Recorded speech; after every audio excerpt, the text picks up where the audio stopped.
فيه راجل جابوه من أسوان عنده كم فقرة في الانزلاق الغضروفي، ودخلوا به على طبيب من أكابر الأطباء المتخصصين في أسيوط، والرجل فقير يعني.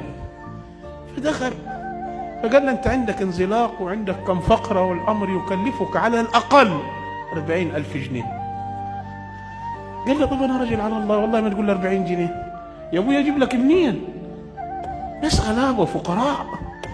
قال له: خلاص ما دام ما معاكش يبقى ما يلزمكش. قال له: خلاص يا عم، عطلتني وما عطلتنيش. قال: أنا دخلت ببلاش، مش خدت يا أبوي الكشف؟